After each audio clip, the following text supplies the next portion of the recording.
In this episode of the Smart Community Podcast, I had a fascinating chat with Chris Cooper, engineer, social scientist, and CTO of Know Now Information. Chris tells us about his background and how understanding the causes of things that happen can create change. We discussed how Chris sees the UK embracing smart concepts and why smart standards are the key to collaboration and interoperability in smart communities, as well as how to stay flexible even while using standards. We finish our conversation about the emerging trend of making open data compelling for the everyday person so that we can hold leaders to account to make evidence-based decisions, especially in the age of things like Brexit. As always, I hope you enjoyed listening to this episode as much as I enjoyed making it. Welcome to the smart community, smart regions, smart towns, and smart cities. It's where we live, work and play with smart communities. The future starts today. Big data, smart mobility, emerging trends galore. The Smart Community Podcast is what you're looking for. Hello, Chris. How are you? Hi, Zoe. I'm good, thank you. Nice to speak to you. Yeah, you too. Let's jump straight in. And can you tell us about your background and what you're passionate about? Yeah, sure. So I consider myself to be a bit of a hybrid because I'm a chartered engineer and a social scientist. And what really floats my boat is I really like to understand why people make the decisions they do and how, if we had better data engineering and software engineering, can we make those little magic moments happen in life? And, an idea for that is, you could be getting ready in the morning and your autonomous vehicle just pops along just when you need it as you walk out the door.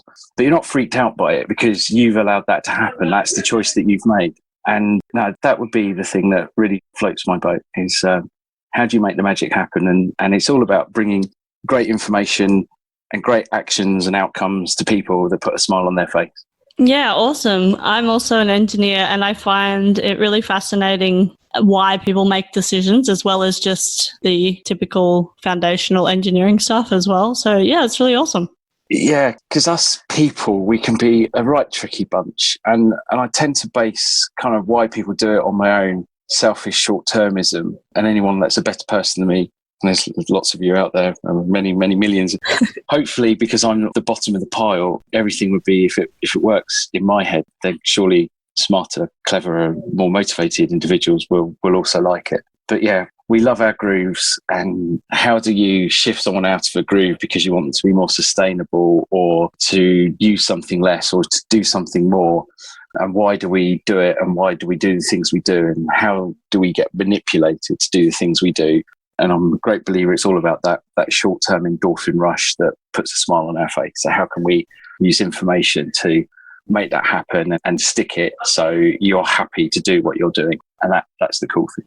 Yeah, because I guess like the manipulation kind of tool, maybe that's not the right word, but like, in advertising, we're manipulated every single day to do things that they want us to do. And what if we could actually do that for good things that, make our lives better and make the planet more sustainable and that kind of thing. Yeah, and I think, and this is where the social science bit for me comes in. So everything that I talk about tends to be not about IT, but about economics and sociology and psychology and understanding the politics and historical cultural reasons why things happen. And that is so important because unless you understand why things will happen as they do, you've got no chance of influencing a change.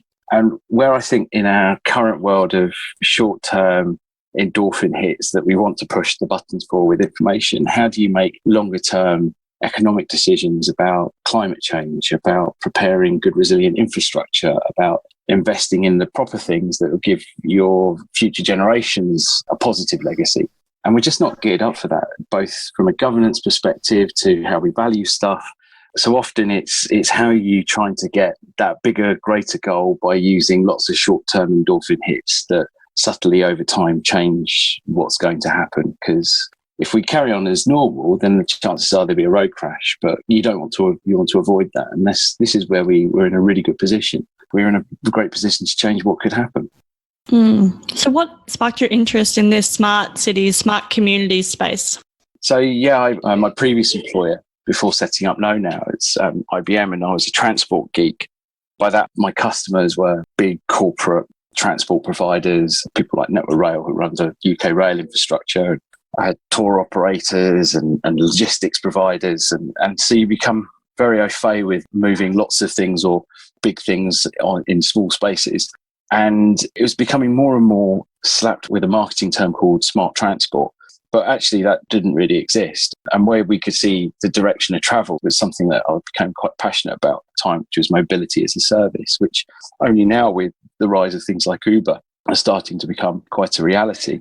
But because you're moving stuff and people around, you then stumble into things like energy, and because they tend to be operating in buildings, and you've got smart trains trying to talk to smart stations, and what's the data interface to be, and how do you then get the trains full with people, which then starts making you think about, well, what do people want to know? And then this led to the idea that, well, people are part of communities. Well, communities are conglomerates of, and we tend to forget is us as people and what the greater good is. And that led me into things like sustainability and citizen centricity and becoming a champion of the use of personal data and not being freaked out by the fact that things are happening in your name and you didn't really ask for them. So making sure that you're in control over what you're doing and why you're doing it. Interesting. Yeah. And then I got sucked into helping to write some standards, PAS 181, which is now ISO 37016. And being a passionate advocate of using standards as a way of organising smart places. And I think we've got to get out of this. It's just all about cities. I think cities is a great way of capturing the zeitgeist, so to speak, but it's not necessarily about cities. Yeah, no, exactly. So what is a smart community to you? So to me, it's about anyone wanting to use information to achieve a new outcome. So that could be a campus at a university or a college. It could be a block of flats and some apartments. It's just a place where people come together and they want to achieve something different, and they're using information in such a way that allows that to happen. And yeah, I think that if you could be a smart city, a smart town, smart village, a smart street, a smart community, a smart campus, that anyone that catches is doing something cool. Yeah, okay, excellent. I'm really keen to hear more about the Smart Cities standard. So can you dive a little bit deeper into that? Yeah, sure. So from my perspective, standards are really key because they provide such a good foundation and a set of frameworks for you to be able to want to do the thing that you're doing. And what I mean by this is a standard when it's applied in the smart cities context. If you start off with PAS 181, which is the interoperability framework for smart places, it starts off with the idea that you've got to be outcome centric. So you're immediately putting down a marker by saying, what is it I'm trying to achieve? And then once you've got those outcomes aligned, you can then start thinking about who are the people that are important for making it happen. And this brings in people like your stakeholders and your citizens. And it also starting to recognize that you've now got a community and you've got an outcome. So you now need to start thinking about how you're going to collaborate. And then once you start creating one thing that you can collaborate with and you want to build upon that, you then start thinking, I need to be interoperable. So you need standards to be able to say, well, I've got this data I'm creating and I would like you to do something with it. And they're also creating some data and they'd like to do something slightly different, but using both sets of data that are now there in the marketplace, so to speak. And that was the end goal of PAS 181. It was about saying, actually, all these independent actors, stakeholders, city chiefs, citizens, city operators, third parties, whoever they are creating and trying to exchange information and outcomes. So the other thing that standards are enshrined is the ability to interoperate, and also this importance of creating open data. And open data doesn't necessarily mean it's free data. Open data is data that's just loved and curated. And as a result, if you've got outcomes that are loved and wanted by the people that are around the table, you've got standards that allow those outcomes to be recognized and nurtured through open data, and standards that allow that data to be shared and consumed by multiple different parties because they're interoperable. And as long as the citizen is front and center, and the important information marketplace model was saying, where is the citizen in this and why are you doing these things? You then have a very robust and solid smart city project that's likely to succeed. And now we have other standards coming through, such as PAS 183 on data. There's one on security, and I'm a passionate advocate of using PAS 184, which is what I've been doing with the City of Winchester in particular in the UK. And that is around setting up what is a successful smart city project. And the guys at the BSI have done a great job in outlining what are successful projects. And those projects, they can then say, okay, they're made up of all these elements in terms of stakeholder engagement, citizen engagement, how you're organised and how you're aligning your resources as a community to deliver that project. And then you can start putting some measures in place and saying, yeah, are you good, bad or indifferent? And if you're not so good, here's techniques or actions that you can take to correct your current smart city projects. And that's what we've been doing. And what's really cool about it is that because you're falling back on something that's been collected by many different engagements, and it is a collective effort of experience that's created this successful smart city criteria, you know that you can go into your customer with confidence, say, look, I know this will work. If only you just fix this one bit,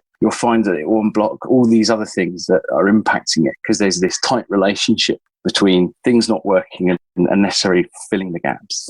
And you fill that gap, and then you see really quite quick results that, yes, those things do get fixed. Now, and a classic example I had from my current project is around how do you organise, and they were looking to commission some visitor experience app. And so what do visitors want? They want content. So how do we go and engage the people that are going to create the content and make them part of that community?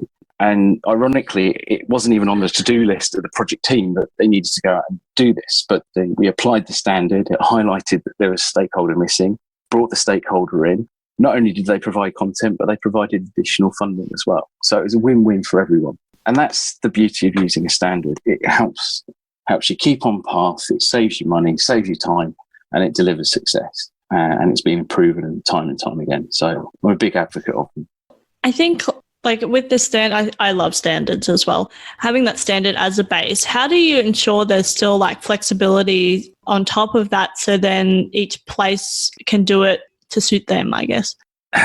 Good question. So I think it's all about what does your place want to be famous for, or what is your place focused on? And that, so you, for example, know now my business is based down in Portsmouth on the south coast.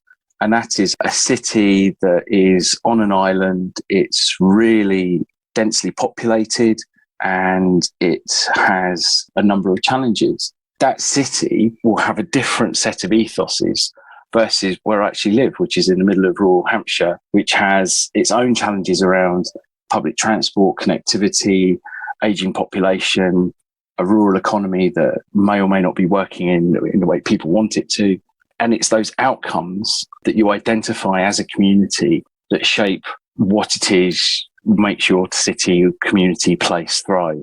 And then how you measure the success of, oh yeah, I'm happy that I've got this speed of broadband or this type of connectivity, because, you know, in rural Hampshire, we might have a slower pace of life driven more by the speed of the tractors going down the streets, versus in the city, they might have a slower pace of life because it's congested and everyone's, you know, can walk faster than they can drive.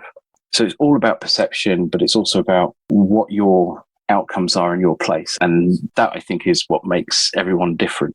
Just because you've got a standard that says, oh, I've got to have an outcome, that doesn't detract from your place being any different to someone else's place.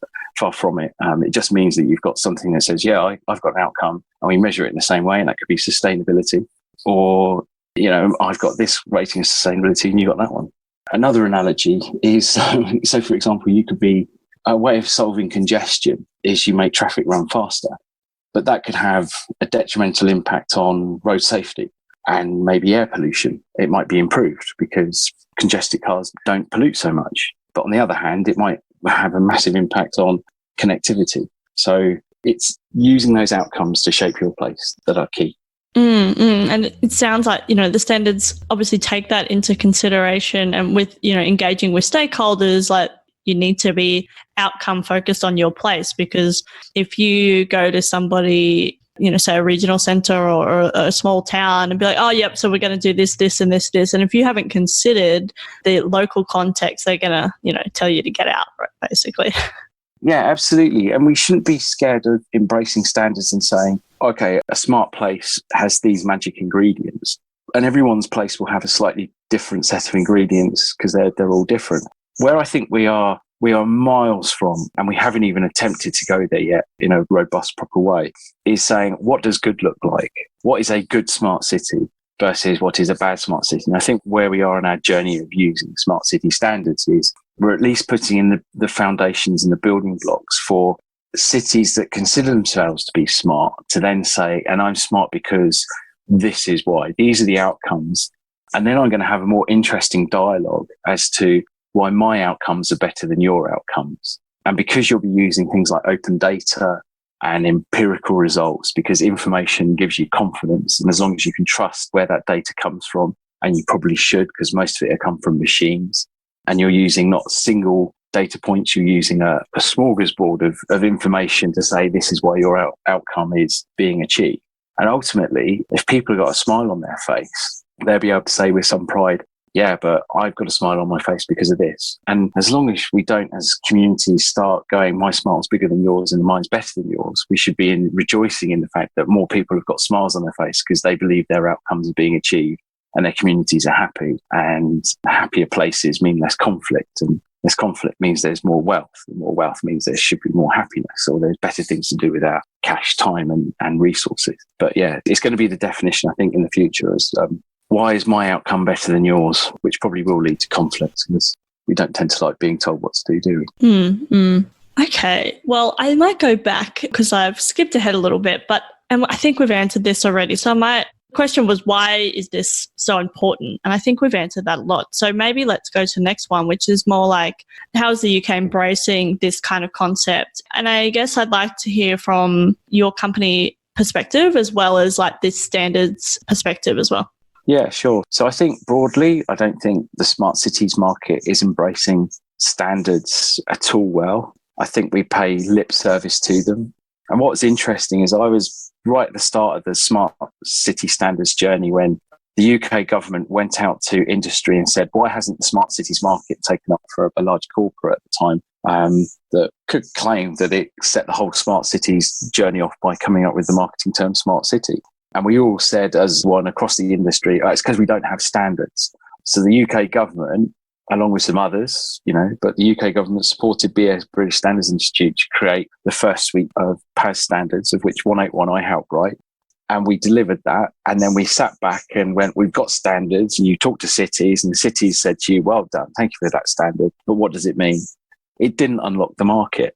And cities are still struggling to abide by standards, to embrace open data, to actually use open data to help evidence-based decision making, to engage citizens in saying, here are some facts as a result of what we want to do and how would you like to spend the money? Because citizens are becoming more disengaged with making decisions and we're not using open data as we're supposed to. And we're not holding people to account that spend our money to make our places so-called better. So no, I'm a bit disappointed. And if I look at the journey that KnowNow's been on and the engagements that we are having with cities, half of them are going great, half of them haven't started because you find that you just get sucked into the kludge of public sector decision making. So you tend to be a bit more guerrilla and try and work around and take small opportunities to get involved in smart city discussions and maybe do a bit of a research project. And I think we've been supping at the R&D research grant cup for a while. I think we've still got a little longer to go, but that's had its own impact in that it's created many, many hundreds, nigh thousands of different versions of how to do something. So we don't have yet that idea of good trusted brands delivering smart places, and maybe with Toronto and what Google's doing on Sidewalk Labs project, maybe that will be the starting point if you like Google as a brand. But I'd be fully expecting an Amazon smart city to start materializing pretty soon because Jeff's doing everything else and he's got nothing else to do now, has he? I guess it's interesting, like, who do we want to be building these or well, creating these places, because I also think it's not necessarily about building new infrastructure. It's about embracing new ways of doing things, or, you know, just not getting stuck in, we've always done it like this. So it is interesting. And who do we want to be running the show, I guess? Or maybe we haven't thought about that. Oh, I don't think we have thought about it. So the IET, the institution I'm part of, Institution of Engineering Technology, a year and a half, 2 years ago now, did a survey of people randomly chosen in the UK, asking them what the term smart city was. And top of their answers was, it's a place where the students hang out, which may or may not be true, because students are supposedly smart. The second winner was, it's where the well-dressed people go. And I think number 4 on the list was, it's something to do with the use of information, isn't it? Kind of a question, not unsure. So we've got a long way to go to get the narrative of a smart city is there. And I think we've also got this backlash. And one of the reasons why Know Now created our consent service, Consentia, which came out of a smart city accelerator that we were involved with in London, called the Cognicity Challenge. And we didn't want to be freaked out or give people on our app that we were hoping to win the competition with, freaked out by the way that we could manipulate the information feed based on the open data being streamed to your device that we could see because you were hooked up to our network.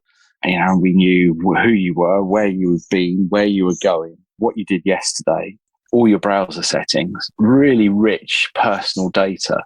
And, you know, you had a data throttle, and that data throttle, which we termed Trust API, came into being as Consentua a year later.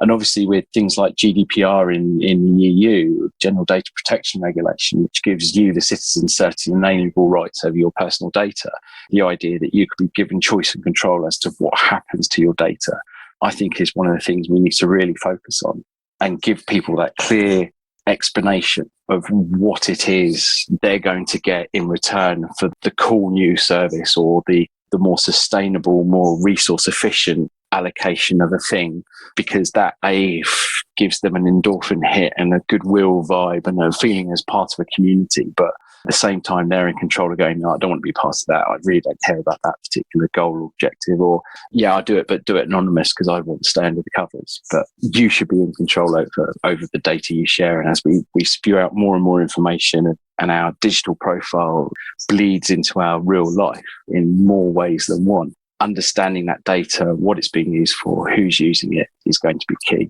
I think, in the future. So how do you think we can better integrate across different disciplines, government, industries?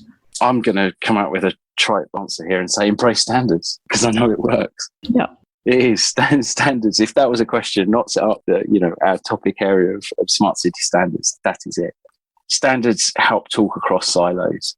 But fundamentally, the fact that smart cities, we haven't quite understood that in a smart city, you don't have a silo. You just have a service that works and it does something really well.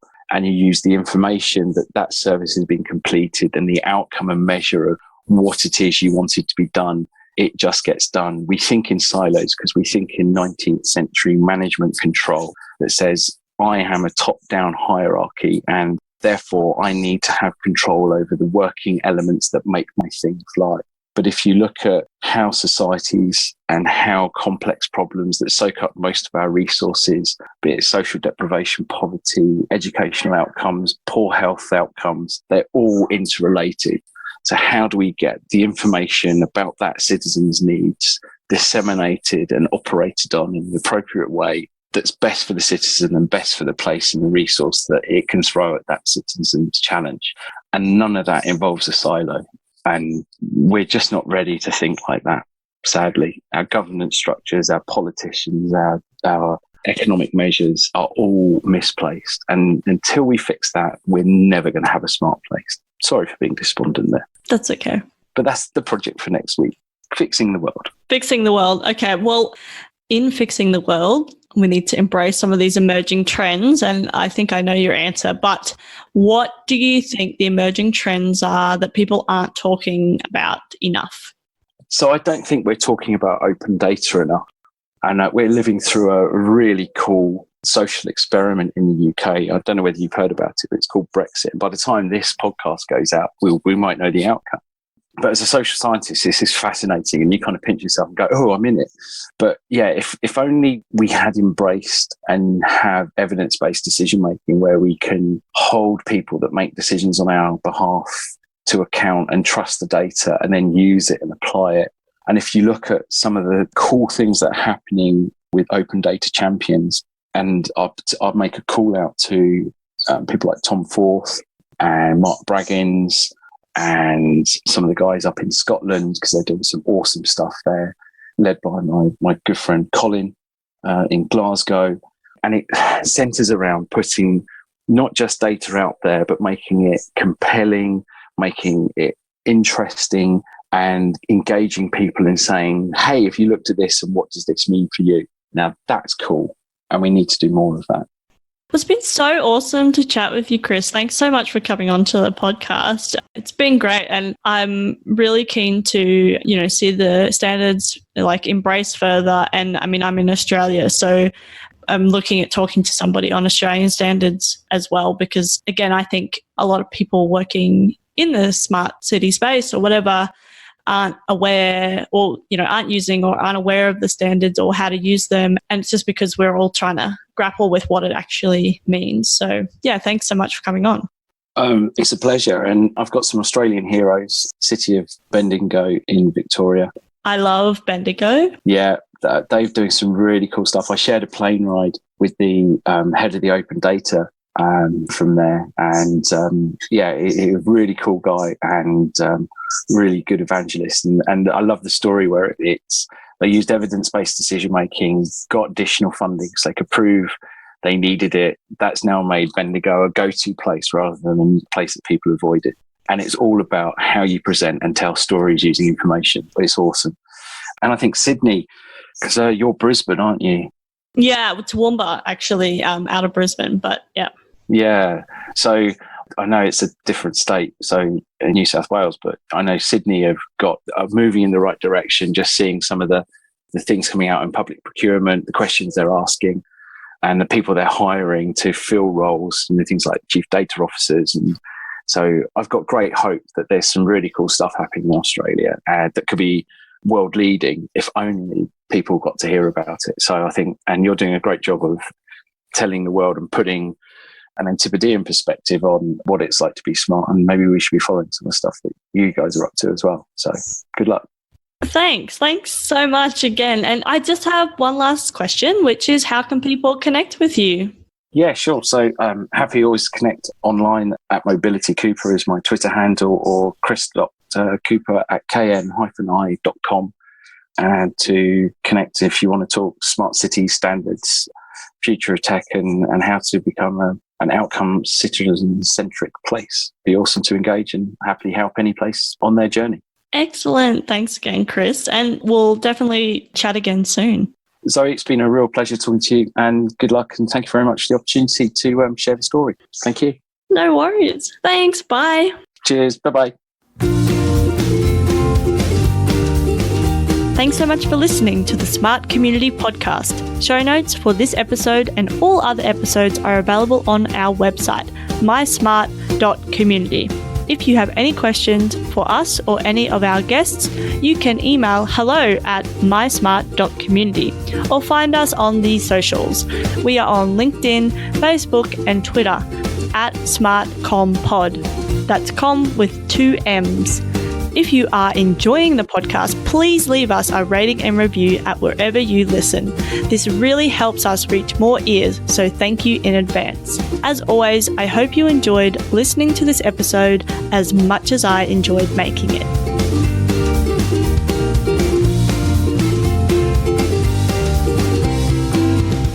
The Smart Community Podcast is what you're looking for.